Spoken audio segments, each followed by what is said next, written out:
Make sure you're not talking while I'm talking, because I'm up 1-0.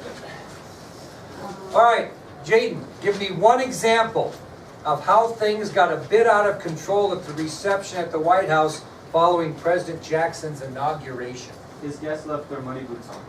That's very good. Okay, Meg, give me another one. They broke a lot of the furniture. Broke the furniture. Rachel, give me another one. They knocked over trays of food and didn't pick up after themselves. Right, made quite a mess. Caitlin, give me another one.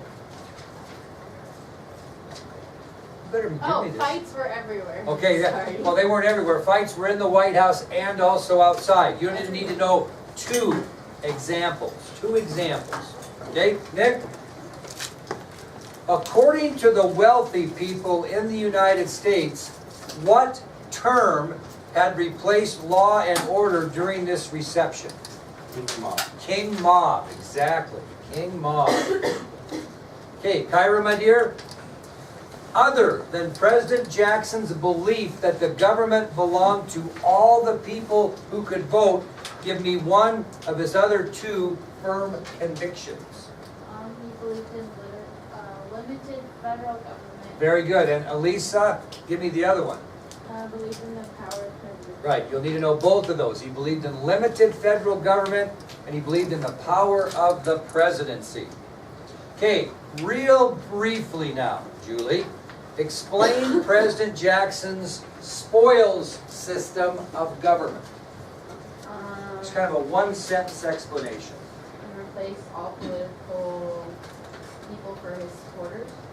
You're close. He replaced all political opponents with his supporters. There you go. Okay, pretty close.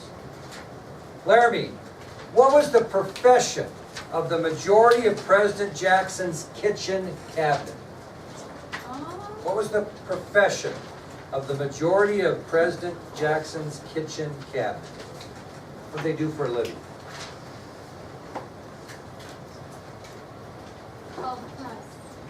But what specifically, they were what? Were they newspaper reporters? Were they newspaper secretaries? Newspaper editors. Very good. Newspaper editors. Aurora? What was a famous nickname earned by Henry Clay? The Great Compromiser. The Great Compromiser. Very good. Clayton, my dear, give me one reason why President Jackson believed it would be in the best interest of Indians to move to lands west of the Mississippi River. He believed in No, that wasn't why he thought they should move. He did believe that, so give me a reason why he thought they'd be better off. He thought a gradual acceptance into local culture. They could gradually accept the white man's way of life rather than be hurried. Okay, very good. Okay, David, give me another reason why he thought they should, why, the exact word is, give a reason why he believed it would be in their best interest to move. He believed they were primitive people. That's what she said. Now, that's just a belief. That doesn't have anything to do with the movie. Why else do you think it'd be in their best interest, other than the fact that they could gradually adjust to the white man's way of life? So, Why do I think it'd be in your best interest to go to D.C. next year? It would make you happy. Yeah, he thought they would be happier there. He thought they'd be happier there. And the third reason is because he thought if they didn't want to gradually learn the white man's way of life, they could continue their own way of life.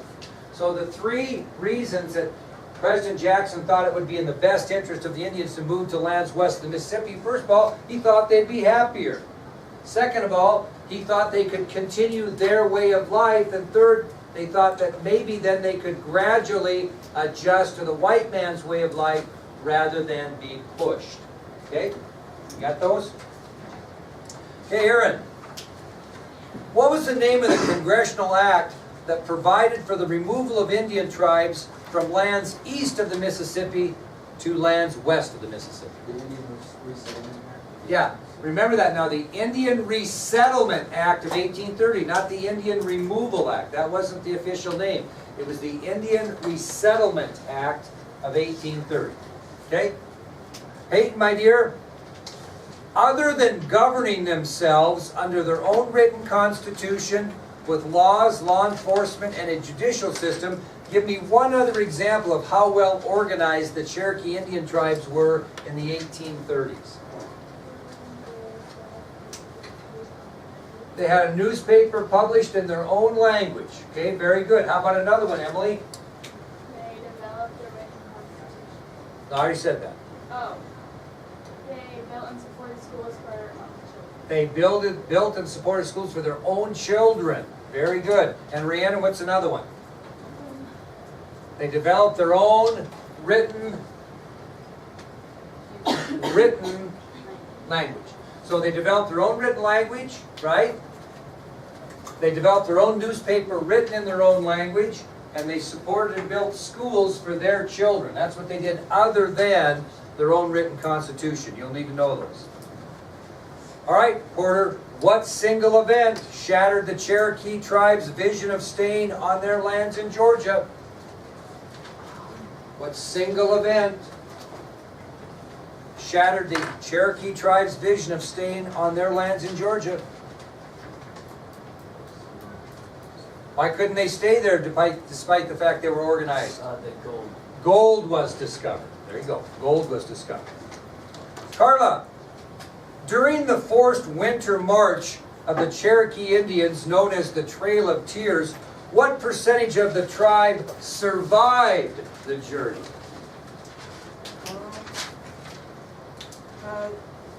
75%. Yeah! Atta girl, because 25% perished. So pay attention to that tomorrow. I don't know how that's going to come out.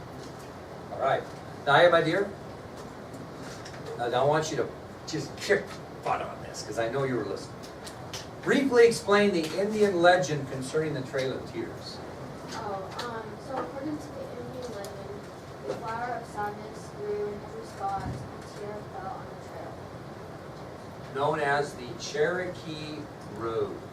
So read that again, my dear, and add the Cherokee Rose kind of in the middle after flower. Okay. According to Indian legend, the flower known as the Cherokee Rose was, flower of sadness.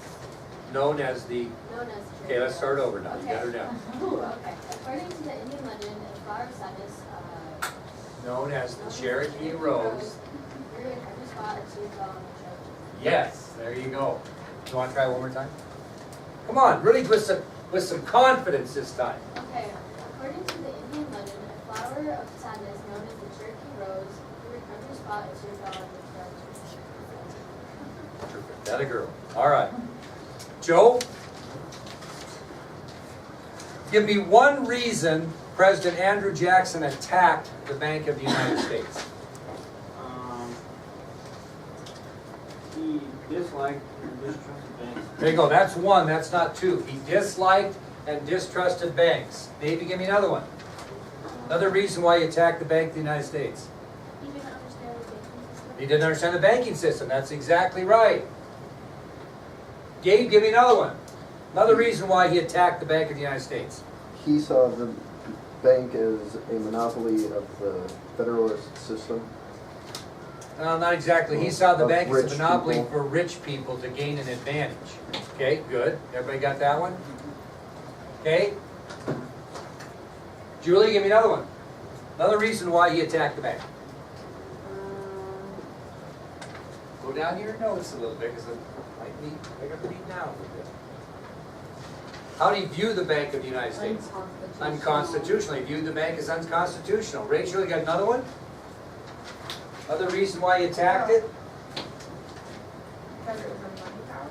Well, we already kind of said that. It was a monopoly that the wealthy used to their advantage. How about any more? Why he attacked it?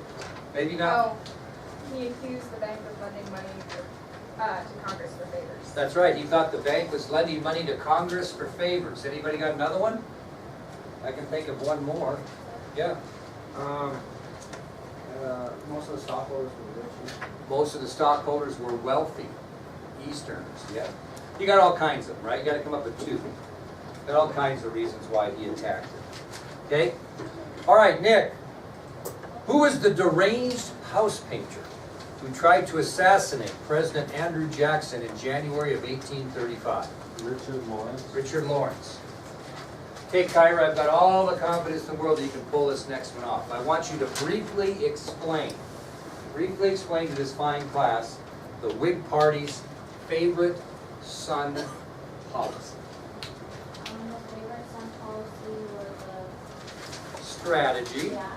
strategy, where if you nominate more than one candidate for president, then they could split the electoral votes enough to where nobody can win, and the decision would go to the House because they thought that they had enough support from the House of Representatives to win. There you go, that was pretty good. Okay, the favorite son policy is a strategy used by the Whigs because they knew they couldn't win the presidency one-on-one.